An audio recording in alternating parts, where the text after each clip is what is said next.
Hello and welcome to a Pi webinar. My name is Amy Baker and I am delighted to be joined by people all over the world. Do keep telling us where you're joining in from. We are talking about technology and the disruption of student recruitment today. If you don't know the drill, we have a question function at the bottom of your screen. Please ask your own question or please vote for other people's questions. And we also have a poll. We just have one poll. We'd like to have a little sense check of how you're feeling about your approaches to student recruitment as the world returns to some sort of normality after COVID. And let me introduce my panel as I discuss this session. For the next hour, I'm going to be talking to Julio Ronchetti. He is CEO and founder of FPP, joining us from Brazil. Welcome, Julio. Hi, Amy. Thanks for having me here. We have Jan-Frederic, Senior Digital Marketing Manager at the Swedish Institute, joining us from Sweden. Hey, Amy. Thanks for having me. And we have Marcelo Credidio in possibly the nicest spot. It translates as beautiful island in Portuguese, joining us from Brazil, but representing the University of Auckland. Kia ora, Amy. Kia ora, everyone. Nice to be with you today. Thanks for joining us. And I'm looking forward to getting into this discussion over the next hour in terms of student fairs in particular. And obviously, everyone knows FPP as a sort of student fair innovator, Julio, but I thought we would start with you and you telling us about FPP and the journey of your company for those who don't know. Right. FPP was born in 1997, January 2nd, as a tech company. We were not in the business of organizing events. We were really trying to do something online. That was the start of the internet. So we were one of the very, very few to come up with a website that today we have a zillions type of websites, but we launched our own website and we were selling banners to universities, this kind of thing. And then 2001, we decided to go offline and organize student fairs, but we knew nothing about it because we were not a company that in that industry. We were a tech company. So the great thing was that we had to learn how to do that, but we leveraged internet that we were good at. We leveraged technology. And over the years, we always try to improve and try to launch new things, like always using technology to try to do the best we can for the universities that are our clients and also for our students. Some examples are, we were the first one to start promoting 100% online, the first one to track advertising, the first one to launch a social media for education, the first one to launch in the whole industry the concept of smart events with QR codes and barcodes and things like that. More recently now we are launching matchmaking, more apps, portable booths, lots of all solutions that leverage tech. And one thing that we do in FPP is we put students first. But why we do that if we get the dollars from universities? Simply because we need students to choose us as a source, as one of their sources to get information. If we don't have students, we can't help universities. So everything we do is to help students make the right decision. That summarizes our company. What we do, we create technology and services to help students make the right decision. And how we do that? Number one, we match them with universities. We make it easier. And number two, we put them in contact with universities so they can ask the questions that matter to us. So basically, over this 25 years, that's what we have been doing. And the student body that you serve, I am imagining it started in Brazil, South America, but tell us more about the sort of range of students that you count as clients now. 1997, we launched this website for Brazil, which immediately after went to Latin America in Spanish. So we were advertising from Mexico down to Brazil. And then because we were learning about what students want, and we went online. Doing fairs in Brazil was really complicated in the beginning because, again, that was not our business. But then we started evolving into Colombia, Peru, all these other cities, countries, Mexico. Then 2007, we decided to go to Europe, and we started doing events in Spain and Portugal. And then we started moving on, using always the same method, which is do everything we can to help students, use technology to help universities, trying to make the process as least expensive as possible. In-person fairs are very, very expensive, especially to advertise. But then we started moving into like Asia. We did other countries in Europe, and then we went to Middle East and Asia. So all countries in the Middle East, and then India. We tried we did many events in Vietnam, Thailand, Philippines. But then with the transition into online, we also had our own virtual platform, which really gives us an edge. And we were able to organize events to reach out to students all over the world. So if I'm not mistaken, we've helped students from 170 countries. We got registrations from students from 170 countries, like thousands and thousands of cities in 2021. So I guess that would be, one of my questions to you is, what is the advantage of virtual digital fairs over physical? And one obvious answer is you can have students coming from cities and towns that you would never consider running a physical fair in. This is one of the advantages, like price. It's extremely less expensive for everyone involved. To a certain extent, I know I love traveling. I like less now as I get old, but traveling business class all the way. Traveling is nice, right? But traveling like 300 days, and it's so expensive. So it's more online. We see the world moving to that direction, and that's why we moved. But the advantages are it's maybe 5 times less expensive. It's than going in person if you factor in flights and hotels and all of that. Then it's more democratic for students, because you're not only bringing opportunities to students from one little city or a big city, but one city, but to the whole territory where you target the event to. It's also more democratic for institutions, because only the ones that have more budget can go and travel in person, right? The ones that have smaller budgets, they can't. So students are missing on that opportunity as well.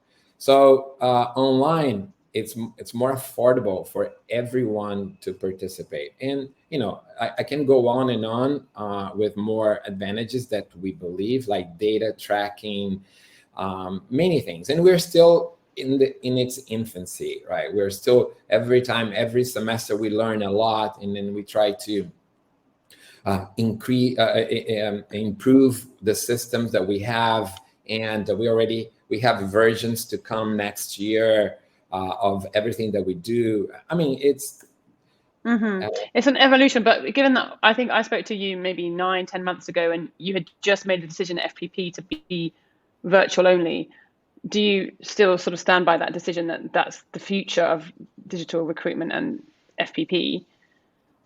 Yeah. What I think is the future is more remote, is more convenient, is cheaper, and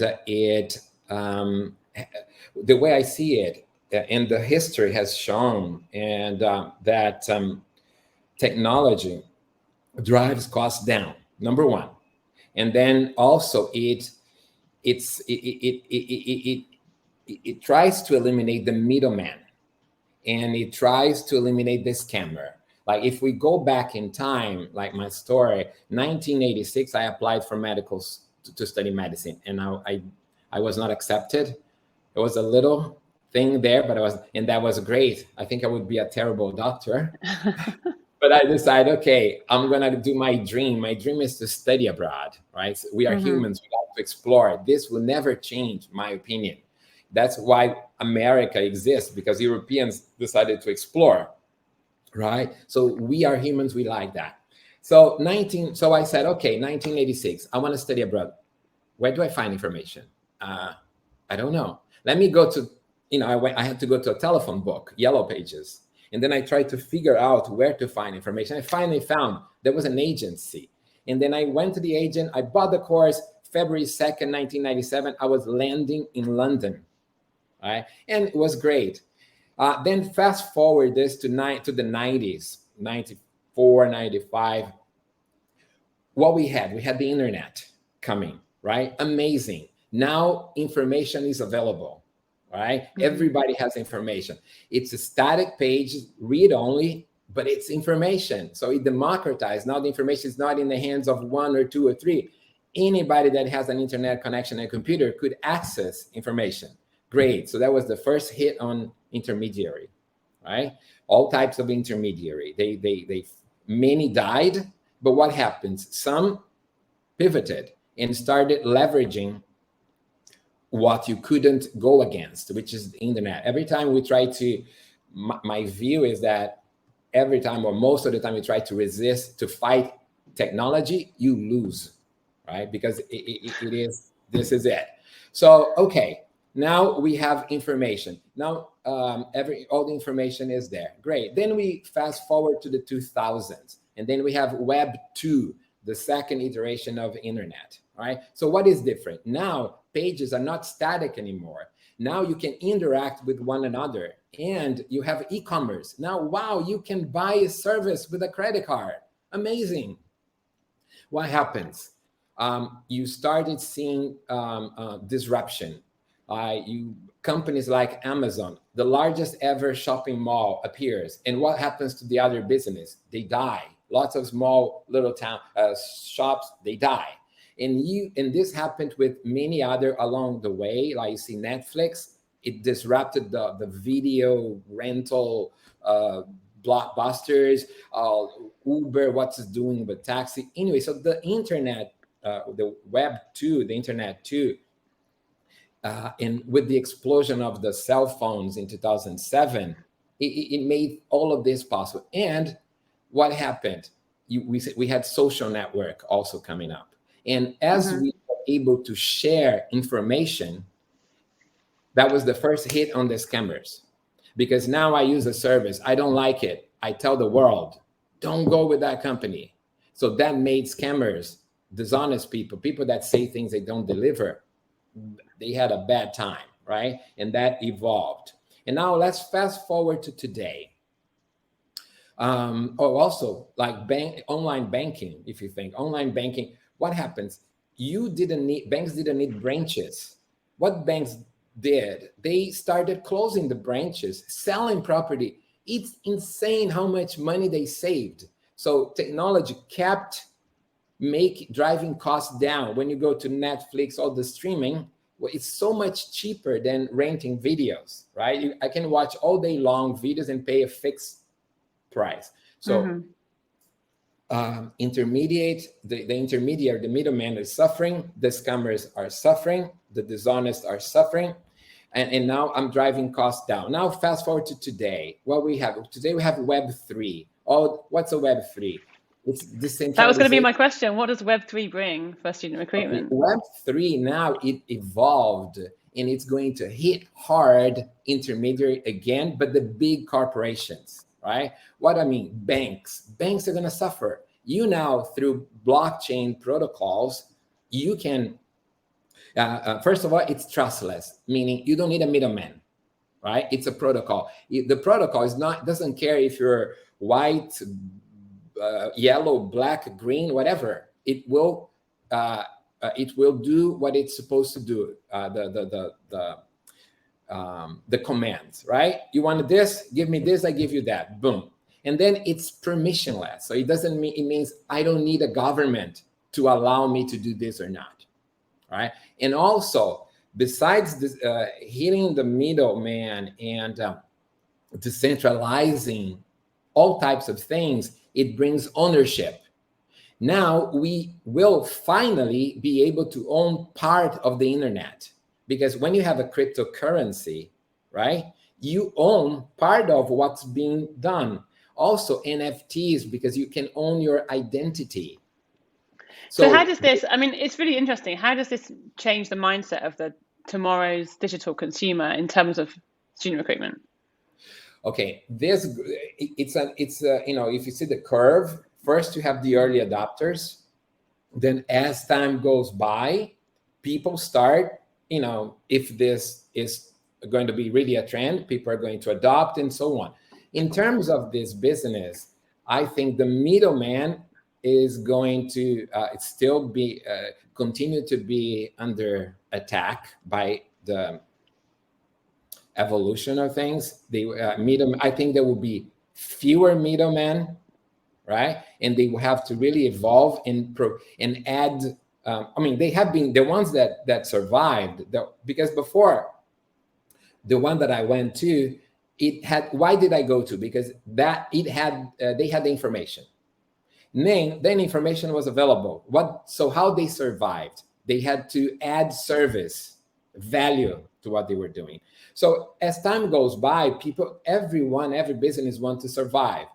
I think now, if you see where this is going to, and I don't know where this is going to. I think it's going to continue the trend. It's going to be remote, but I don't know. If you asked anybody in 1993, what would be the world in 30 years? I think it's very difficult for someone to have, you know, being spot on, right? Yeah.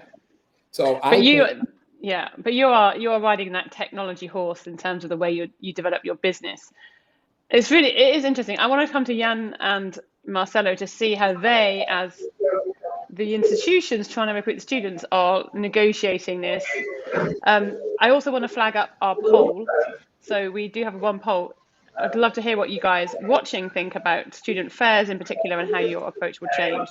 But let me come to Jan first. Jan, tell us about the Swedish Institute and how you are approaching perhaps a different strategy post-COVID, student fair, student engagement, digital engagement. Tell us about your story at Swedish Institute. Yes, so we from the Swedish Institute are responsible for the Study in Sweden brand. So we promote Sweden as a study destination for at the end our universities. And we've been doing offline fairs through our embassies, but also through us from the Swedish Institute joining. But also quite quickly, 6 years ago, when I joined the company, we more or less started saying we do a digital first approach almost with everything what we do. So student fairs were just a very small part of the business. So we've been running webinars. We've been investing heavily into our social media, into our website. And now with the pandemic coming, we had already experienced virtual events, for example, through FPP. So for us, it was just natural to kind of do the shift over to just go completely digital when it comes to fairs. And so these days we're joining different virtual fairs, but we also organize our own virtual events through FPP's platform for our universities. So we've really been going all into digital. Would you consider doing any physical events or attending any now, or had you never considered that? Yes, we still have physical events, but more further down in the funnel. So what our priorities is to have events that are maybe more specific for students that are interested in Sweden and already know that they want to come to Sweden. So where we've nurtured them so far that we know, okay, these are the students where we just need to make the final kind of like conversion. Their physical events still can be relevant and are going to continue for us also to be. So can you paint a picture for me of what that physical event might look like? Are we talking sort of 50, sub 50, rather than a big sort of student affair with lots of people roaming around? Yeah, so it's basically probably either, since we work together with our embassies, hosting something at the embassy's residence, or just hosting a hotel room and inviting, depending on obviously the country and the demand. We're talking about, I don't know, max 50 people to 100 in maybe bigger countries like China or the US. It's really interesting. Okay. Let's come to you, Marcelo, and hear what you are doing. I want to ask you as well about whether how you track sort of KPIs around digital engagement, but I'll come back to you. Let's hear from you, Marcelo. What is University of Auckland's strategy? Obviously, significant recruiter, I think, dominating the institutional, the institutions in New Zealand in terms of how many international students you have. Tell us about your recruitment strategy.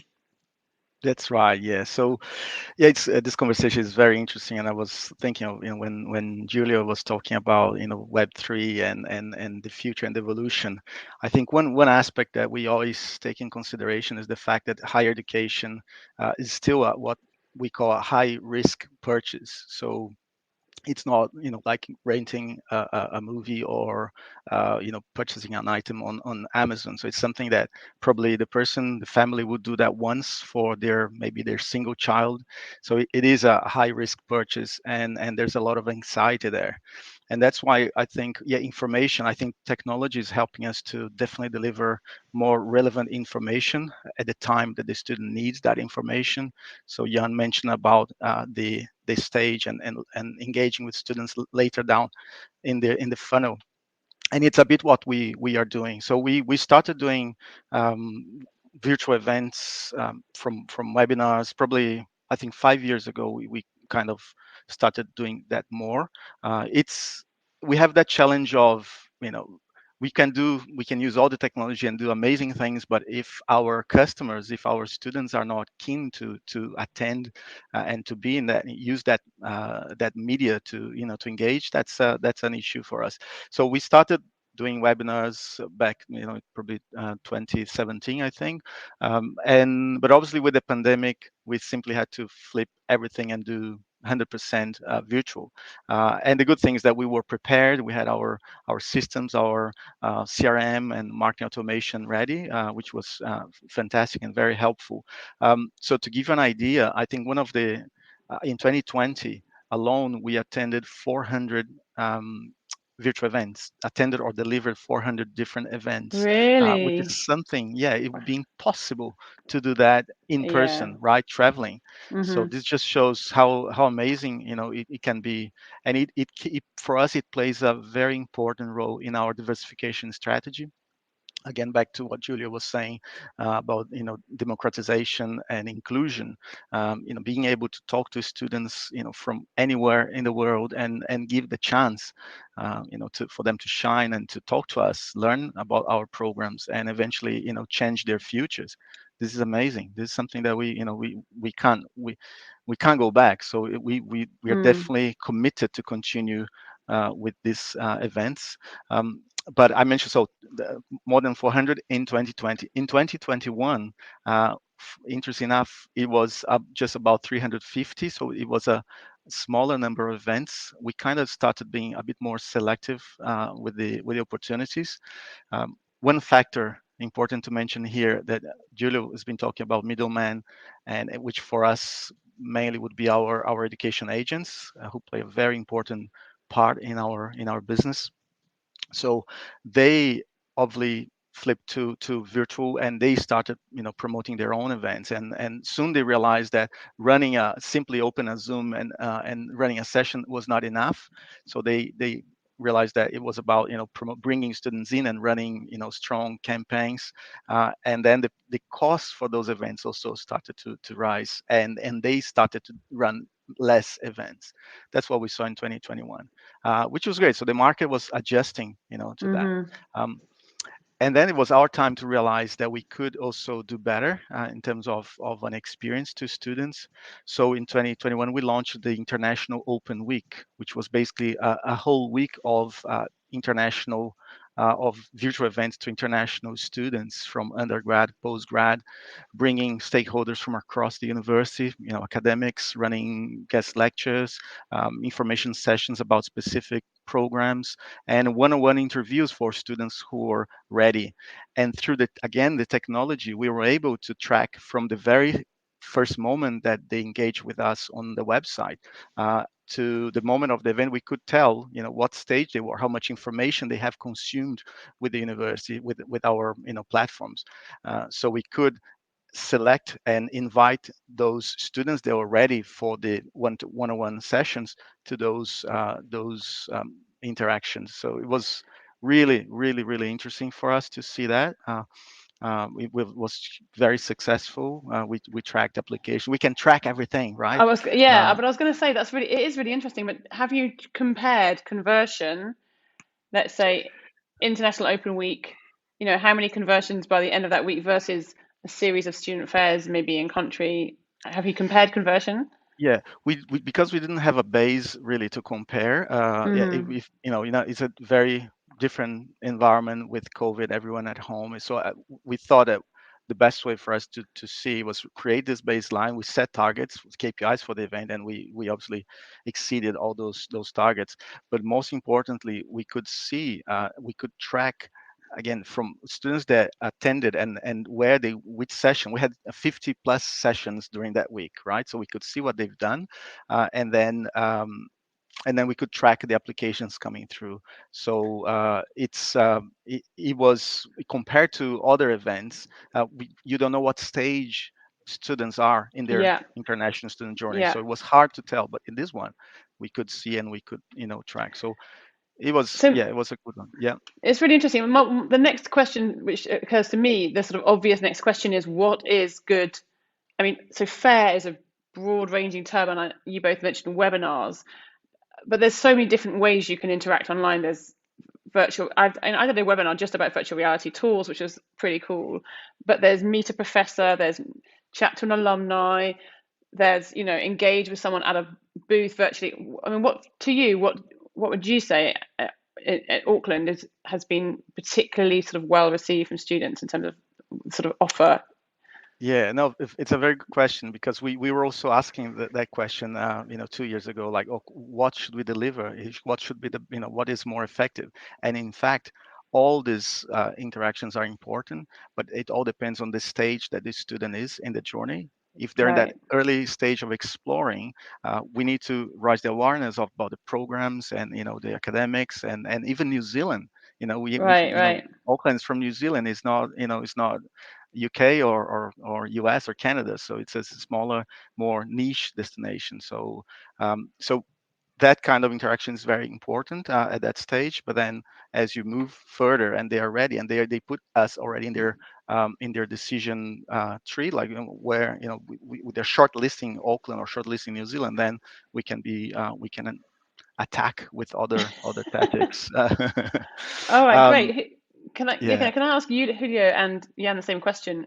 What would you say, Julio, works really well if an institution watching is thinking, okay, I need to maybe improve my arsenal of digital offer, the way I engage? What would you say has worked well that you've seen? Oh, you're muted. Sorry. Sorry. Okay. Okay. I think universities, as Marcelo was saying, and I think Jan was also saying that, they use different sources and and it's good when you can measure. If you can't measure, you can't manage. That's the saying, right? If you can't track the return on your investment, then you're in the dark, number one. So I think universities use different platforms and see what works best for each case. In terms of fairs, in-person fairs or virtual fairs, I think they're a good lead acquisition. People don't come to the fair and say, okay, this is my card. I want to buy, I want to pay now. No, they don't do that. Oh, 1 in 1,000, I don't know, but they don't do that. So what you do at fairs is you have a good time for, to leave an impression, right? And you take leads home, and then those leads go to your funnel, right, to your CRM, and then you start working. Each university has a one way. Usually they send emails or they might have, call centers. I don't, each case is a case. But as for what we see is for lead acquisition, we think you can pay less by doing virtual events. You can reach out to more students. And but if you like in-person events, okay, but I think in the mid-run, people start comparing. I go to this in-person event. We did so many in-person events, more than 1,000. We know exactly how things are, and we think it's not sustainable. Advertising, in order to bring the good students, it's so expensive. And then you have costs of hotels for the organizer, right? So it's so online, it's so much cheaper. That's why the price is cheaper. So I think lead acquisition, like I think it's great, because how do universities get leads? Oh, they can go to Google, they can go to Facebook, they can go to several different websites and get leads. But what's the difference of a lead that they get in a fair? The difference is if they had the opportunity to engage, to exchange information, so they had the opportunity to warm that up. So the lead is warmer, and you leave an impression, right? That's what you do in person. That's you doing virtual, right? In person, I think it's a little bit more impactful. But we think you don't have to pay 500%, 600% more just to have that opportunity with a few students. In person, sometimes there's lots of students, and what you do, you can't talk to them. You say, get this brochure, get this one, or let me get your contacts. You're collecting leads. I think that run professional events online, anything that you have to work with good companies, because there are bad companies and good companies everywhere. There is good engineers, bad engineers, good doctors, bad doctors. So universities need to, they need to research who they want to work with. Basically, I think, just to answer your question, sorry, but it's just they are going to be using several different platforms. They're going to be tracking what is good for them. Maybe what's good for Marcelo is not really good for University of Irvine, or what's good you know what I mean? So, and I think lots of tech companies, tech products are going to come into the market, lots of ideas. And once something is going to be big and it's going to disrupt, right, the whole thing. And I think I'm 100% convinced of a big disruption coming up at some point. Interesting. And in terms of how you have, I totally understand what you're saying. There's a sort of maybe potentially more impactful physically engaging with someone if you have that sort of connection, kismet, how would you, you obviously run lots of virtual fairs, and how would you recommend getting the best out of the fairs if you're trying to make a connection with a student through a digital screen? What are your tips? I noticed that Mindy said she's listening in while at a FPP fair now, so she can maybe share some tips too in the chat. But how do you encourage people who are coming to your platforms to make the most out of them in terms of how they really sort of talk to students in their language, etc.? If you ask me what would be good for me, it's one thing. But this generation coming up, they think differently. They have a different mind, and they're so used to texting, and many times they might prefer texting than a video call, right? But there is an opportunity for you to be nice, to put an emoji on your conversation and leave an impression, right?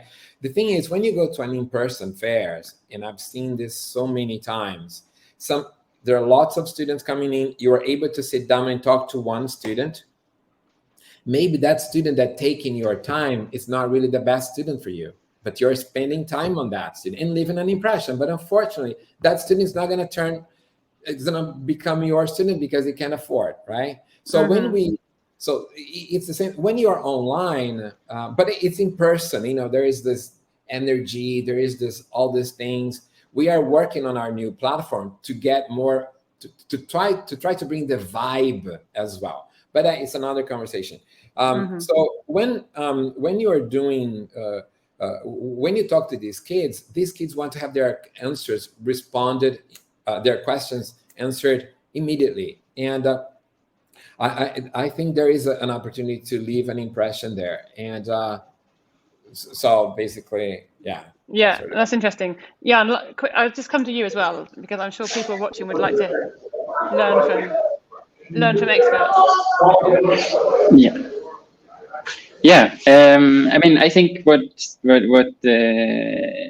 said is, I think it's important that you also follow up then, and the challenge with when you at a physical event is often then you also have some time of traveling in between, so it takes some time until data gets into your system. While with the digital tools these days, you can get leads more or less directly and you can follow up. And I think that's something where we've learned also from our systems now, is that we can get in leads directly into the system. We can follow up and get the engagement starting more or less directly after. Right. So your answer would be super swift swift comms and follow up is what people are expecting.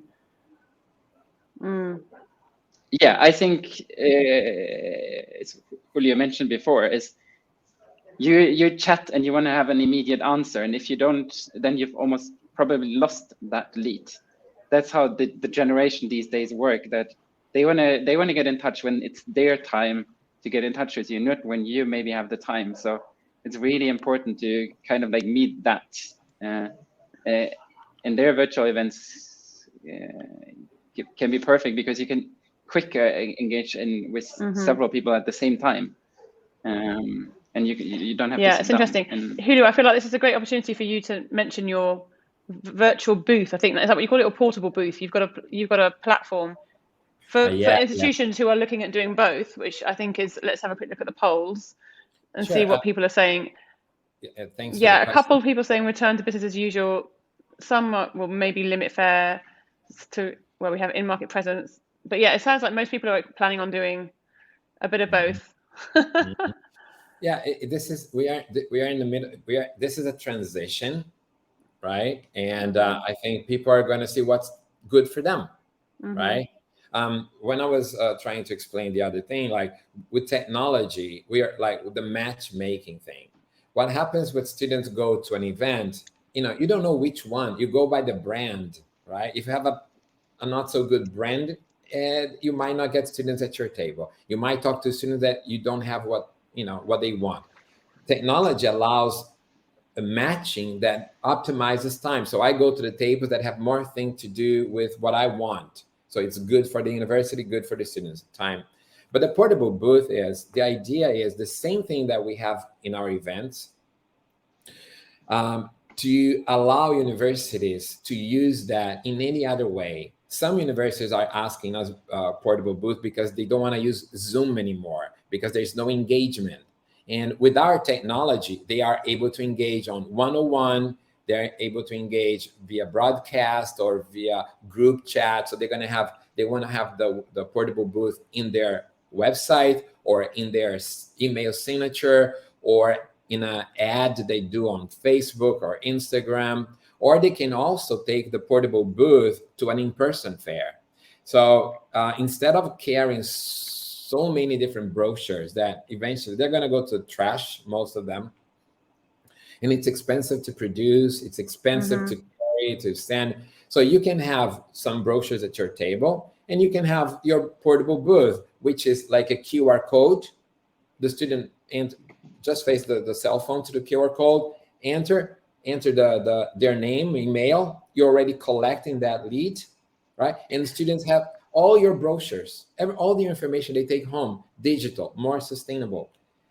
But basically, so the portable booth is essentially a way of capturing that data straight into your CRM while they're meeting you potentially at a physical fair. Yeah, and in the system, you are able to create different events. So say, I want to have my portable booth available for this in-person fair. Okay, how much did I spend? I'm going to spend these fees, flights, hotels, total, I don't know, $10,000. Oh, I collected 100 leads. So the system tells, okay, your ROI in lead acquisition was $100 per lead. Oh, I went to Instagram. I spent $10,000 and I got 1,000 leads. Well, your lead acquisition price is $10 per lead. So it's 10 times better than that one. So there are many things in the system that lots of tracking, lots of statistics, and also the possibility of doing what we're doing here. So everything is part of the portable booth. And that's the question I'd take to you as well, Marcelo. Is that something you're measuring? I know Auckland, I think, top of the rankings for sustainability, right, in terms of institutions and considering their carbon footprint and green ethos in terms of the way they operate. Is that something what do you measure when it comes to recruitment? Do you measure air miles? Do you measure cost? Do you measure staff time? And do you have any sense on how much you've saved in terms of the sort of green impact?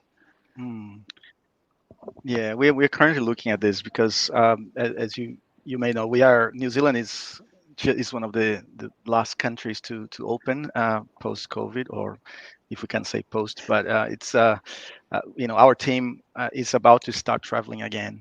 So we know the cost of virtual, and I absolutely agree, and no question that it's a lot cheaper and for institutions to invest in those events. Like with the 400 events that I mentioned that we attended in 2020, we probably spent less than half of our travel budget. So that gives an idea of how cost effective they were.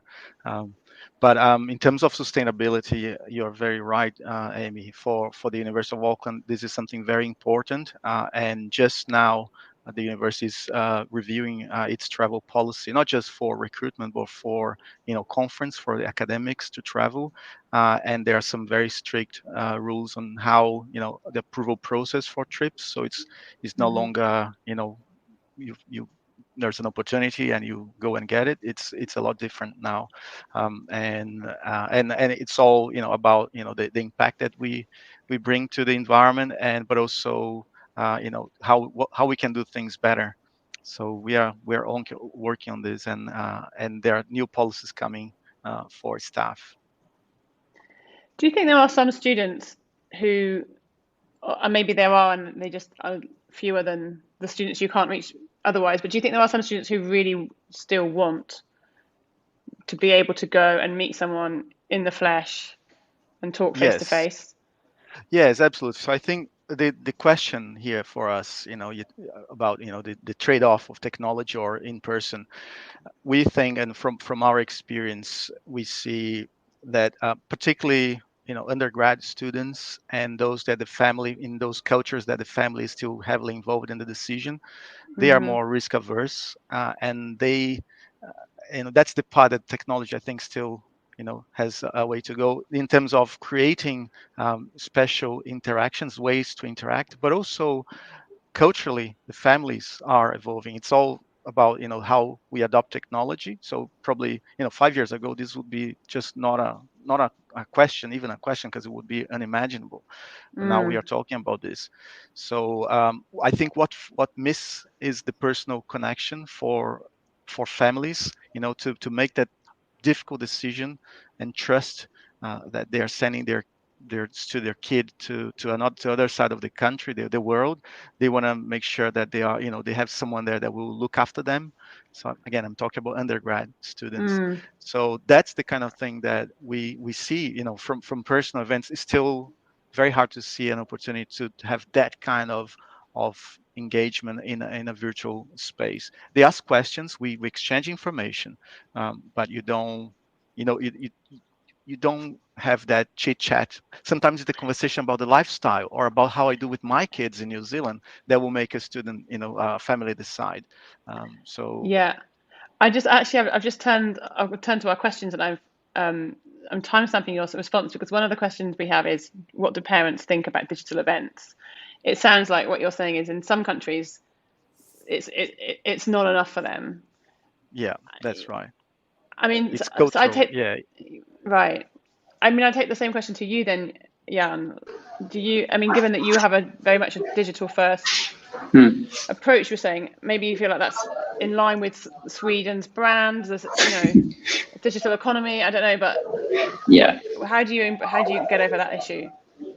No, I mean, for us, sustainability is a huge question. Thinking about parents, for us in Sweden, we don't have so many undergraduate programs in English. So it often comes into master students, and then their parents aren't isn't the major group anymore. Many of them can finance themselves or have other ideas. So, and that's also the experience that we have from virtual events, that it's not often that parents are joining these kind of events. So, right. But it's also for us not so much of a target market to think about parents, and that's mainly because we're promoting the majority of programs are masters. And then yeah, from the sustainability perspective, that's just we from the study in Sweden, we released our new brand 2 years ago, and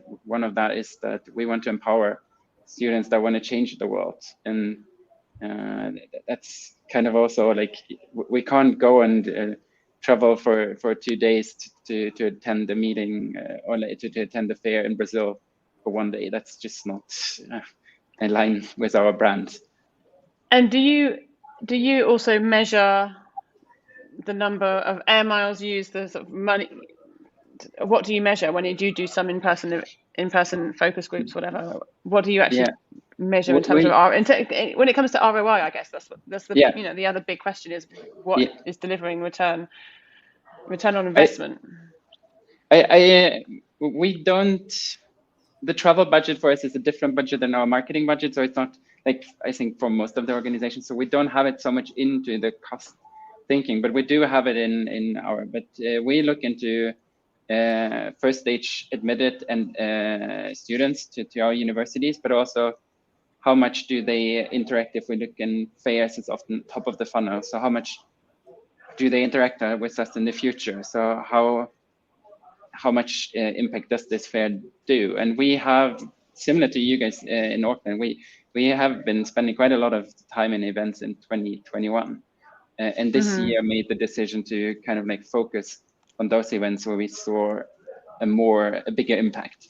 So we're not going with all the different fair providers anymore, but rather like focusing on those events where we saw that works well for us in terms of admitted student numbers, but also in terms of interaction from those students that we get in touch with us, because this student funnel is quite long. So we can't take someone that maybe was attending a fair last year is only relevant in 2 years. So it's a little bit hard to make assumptions already now, only based on admitted numbers.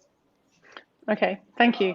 I see another question here from Margarita, which is about your advice on how to work with agents. Marcelo, I'll come to you first on that. I was just thinking about all these 400 virtual events you went to. Did you have staff based in Auckland who are multilingual? I mean, how did you sort of service those events? And I guess the follow-on question is, how do you engage agents? Yeah.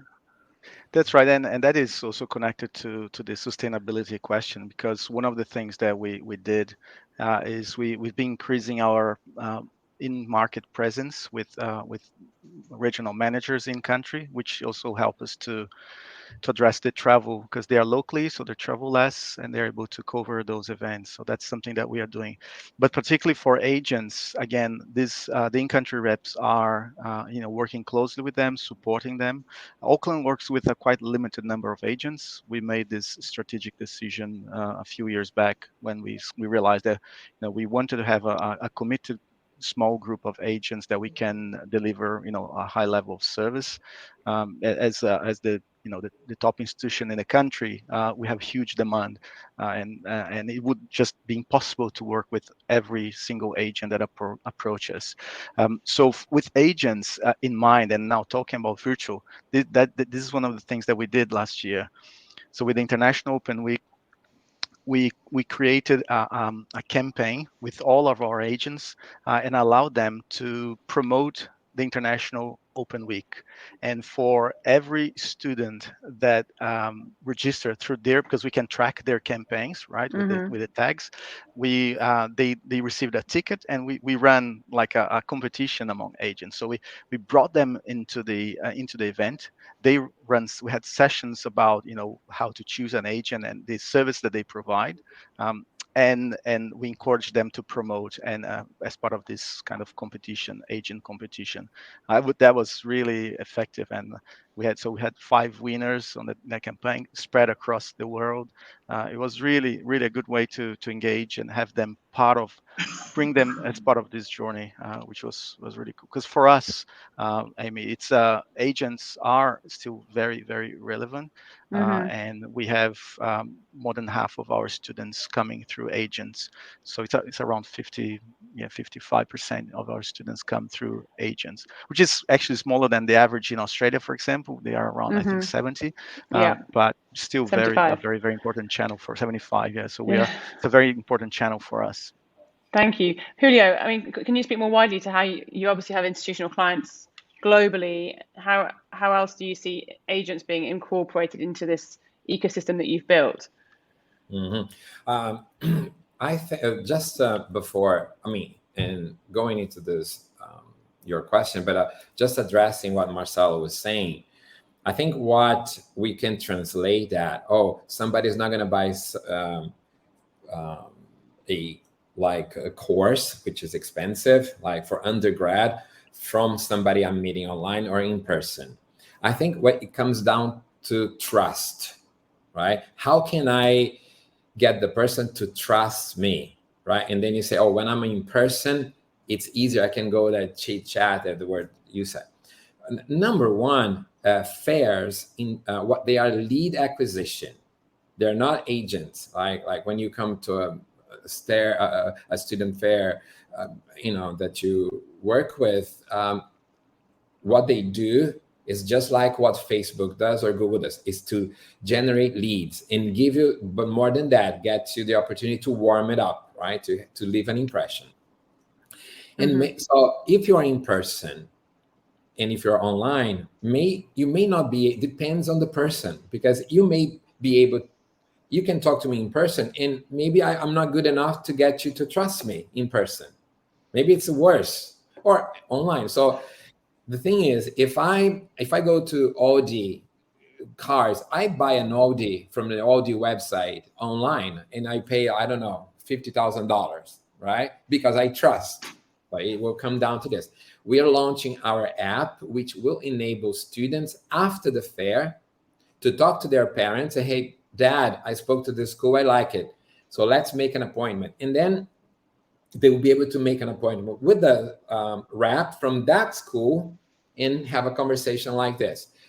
Because I totally agree with that. That's agents, usually they wear that hat, right? Because I go to the agency, I go to their office, even though lots of agents are doing more things online, but okay, I can go to their office. And that's a kind of mentality that is changing, because a dad now or a dad in 5 years will be like somebody that lived the internet. So the mentality is changing. And what comes down is to the word trust, right?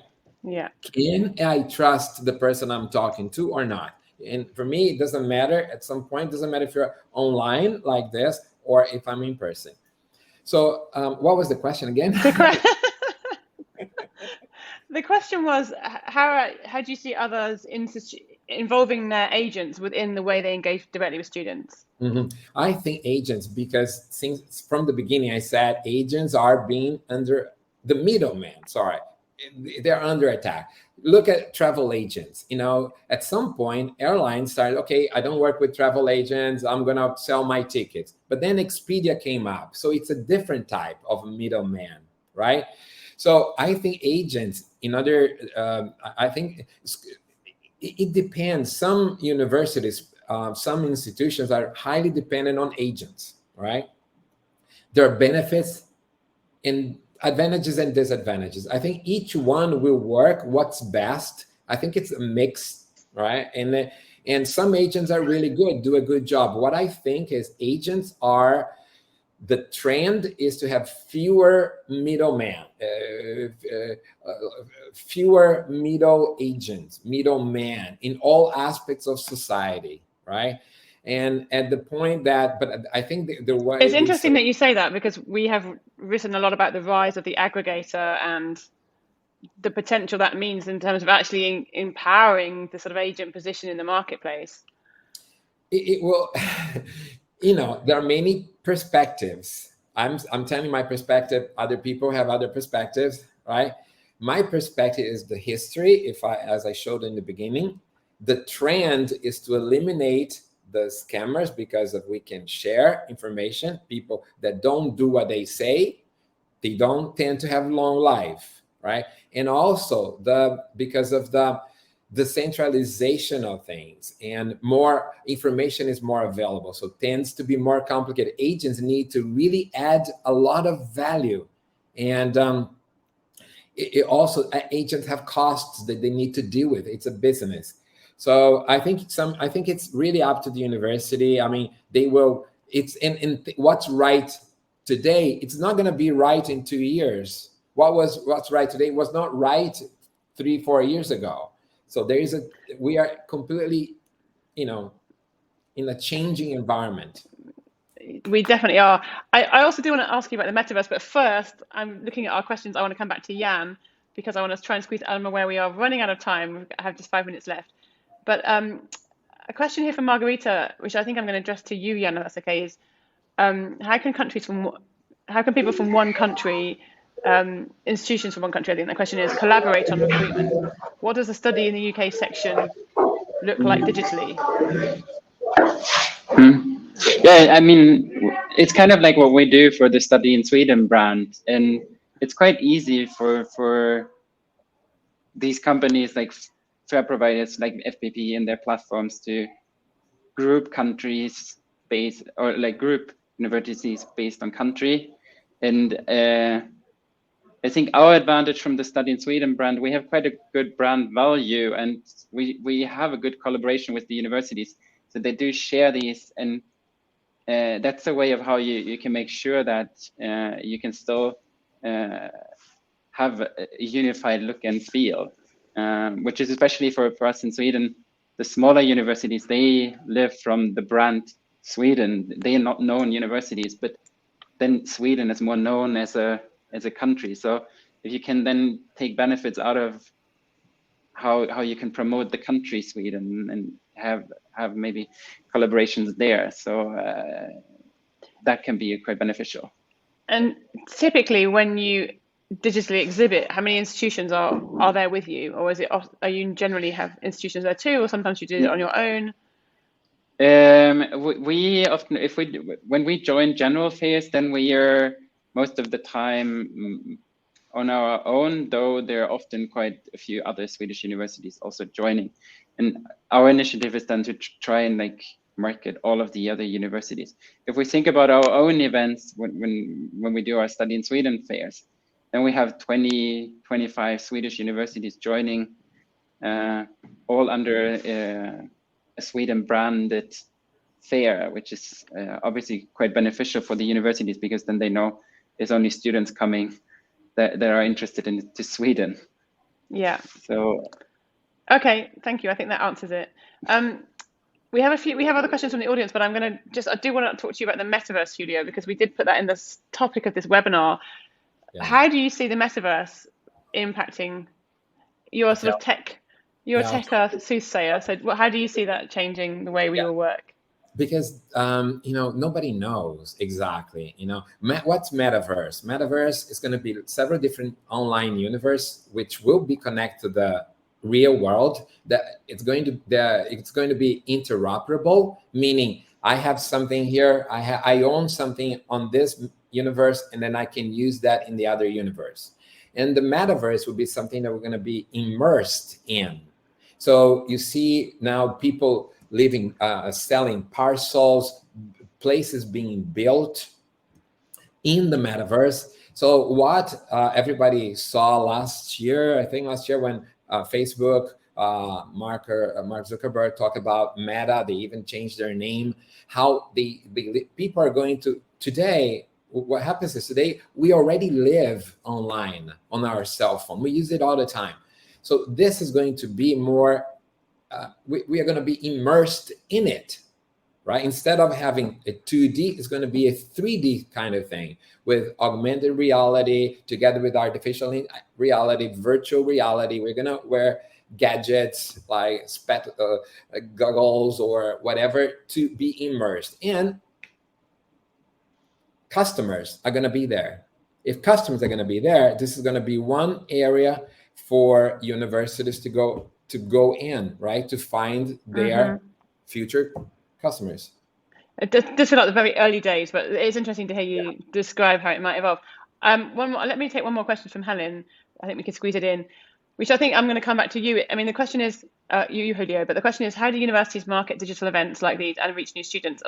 I'm going to put that question to you because you are obviously doing the marketing of these events most of the time, I understand, on behalf of the university. So how do you ensure the right caliber of interested and able to travel students coming to your digital events? We use technology for everything. We are not manual. We are paperless. So I'm trying to be fast because we are late. Sorry. But basically, universities, they register. They complete profile, right? We know. And then we generate all the things that they offer. And then we go after this type of profile of students. So how do we do that? Most of online platforms where we advertise enable us to make segmentation. So we want to segment this and that.